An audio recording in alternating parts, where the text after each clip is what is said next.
Is this love? Recognizing and responding to spiritual abuse. Welcome to Truthfully Yours. Spiritual abuse is a subtle but devastating form of abuse that can occur in religious contexts. Today, we're exploring how to recognize and respond to manipulative or controlling behavior that uses faith as a weapon. Ang espiritual na pang-aabuso ay isang anyo ng pang-aabuso na gumagamit ng mga relihiyoso o espiritual na paniniwala upang manipulahin, kontrolin, o dominahin ang ibang tao. Madalas itong nagsasangkot ng una, maling paggamit ng kasulatan, pagpilipit ng mga talata sa Biblia upang bigyang katwiran ng mapagkontrol na pag-uugali. Pangalawa, pangangailangan ng bulag na pagsunod, pagpumilit sa walang tanong na pagsunod sa mga leader. Pangatlo, paghihiwalay mula sa iba, pagpigil sa mga relasyon sa mga taong nasa labas ng grupo.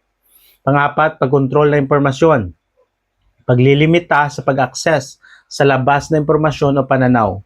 Panglima, paggamit ng pagkakasala at pagkapahiya, pagmanipula ng mga emosyon upang kontrolin ang pag-uugali. Ang espiritual na pang-aabuso ay hindi tungkol sa tunay na pananampalataya o pagiging alagad. Ito ay tungkol sa kapangyarihan at kontrol.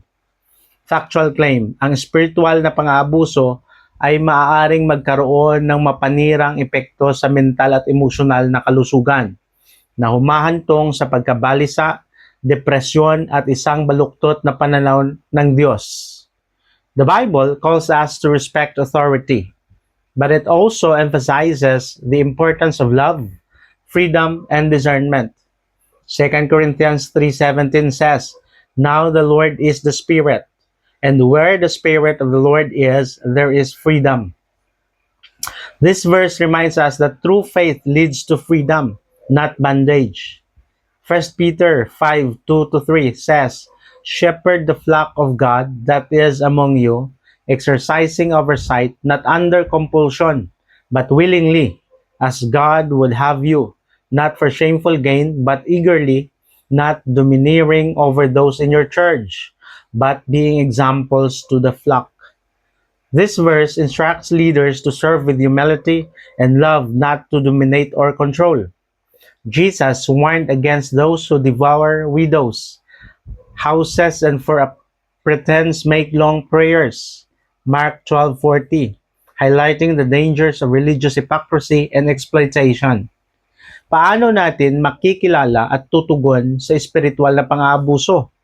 Action number 1, magtiwala sa iyong kutob. Kung may isang bagay na nararamdaman na mali o mapagkontrol, bigyang pansin ang iyong mga likas na ugali. Action number 2, humingi ng payo sa labas. Makipag-usap sa isang pinagkakatiwalaang kaibigan, miyembro ng pamilya, o tagapayo na maaring magbigay ng isang layunin na pananaw. Action number 3, suriin ang mga bunga. Suriin kung ang pamumuno ay nagbubunga na mabunga ng pag-ibig, kagalakan, kapayapaan, pagtitiis, kabaitan, kabutihan, katapatan, kahinahunan, at pagpigil sa sarili. Galatians 5:22-23. Action number 4, alamin ang iyong mga hangganan. Igigiit ang iyong mga karapatang gumawa ng iyong sariling mga pagpapasya at magkaroon ng iyong sariling mga iniisip at damdamin. Action number 5, maging handa na umalis.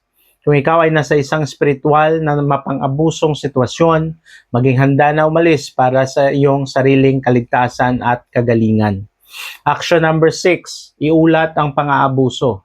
Kung ikaw ay isang taong kilala mo ay sinasaktan, iulat ang pang-aabuso sa naangkop na mga autoridad. Spiritual abuse is a serious issue that can have devastating consequences.